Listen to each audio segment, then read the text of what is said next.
Hello, today we're going to be making bacon beef butternut squash. As you can tell, I've already got the bacon going in our electric skillet today.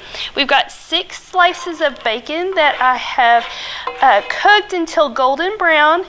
And to help me out with a further step, I went ahead and kind of sliced up and made my bacon in little slices, then little cuts, so it'll help it cook faster, but also I don't have to cut it up for the later steps.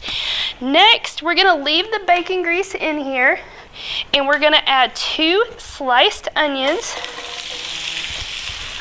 and 1 sliced stalk of celery.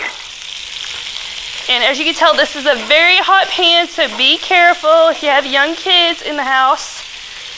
You might want to keep them away, and we're just going to let that kind of saute and start to kind of turn brown and get yummy and delicious and pick up all that yummy bacon flavor.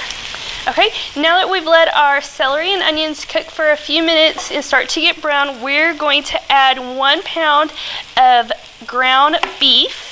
Now, this beef I'm using is actually 90, what we call 90-10. It's 10% fat, 90% beef. And we're just going to kind of chop it up and get it kind of ground. We're also going to take a little bit of pepper, just to what you think your taste is, a little bit of salt. If you're watching your sodium content, don't put too much in there.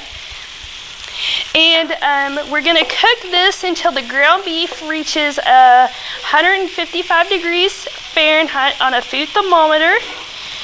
And then we'll move on to our next step. Okay, our ground beef is almost done. So now we're going to add our cinnamon, which I know you might be thinking is a little bit odd of an ingredient, and 3 tablespoons is a lot. If you're not for sure your family is going to like this flavor combination, it is okay to put just a tablespoon or a teaspoon, and then if they like it, you can add more if you think it needs more. So we're going to add our cinnamon in and mix that all, and then we're also going to put our bacon crumbles back in. And then we're going to let this finish cooling, and once it has reached up to temp, we're going to put it in a bowl to bring it down and to cool it off. Okay, now that our beef bacon butternut squash recipe is cooled off, we are going to take the mixture, the beef mixture, and very gently and very carefully pour it into a gallon Ziploc bag, hopefully without spilling any on the floor. Ideally, you would probably use a spoon, but I just happen to have a spatula.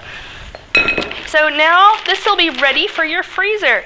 To serve this dish, you would actually cook a butternut squash and mix in some of that butternut squash once it's cooked, and then put it back in the oven and cook it. However, if your family is not a fan of butternut squash, you can serve this over zucchini. I've had people tell me they've served it over spaghetti squash. And we're also thinking maybe even a sweet potato, since it has cinnamon in it, would be a good alternative. And again, you have 1 onion remaining. You would slice up that onion with a little bit of balsamic vinegar and cook, and put over the top of it to finish the recipe off. We hope you enjoy.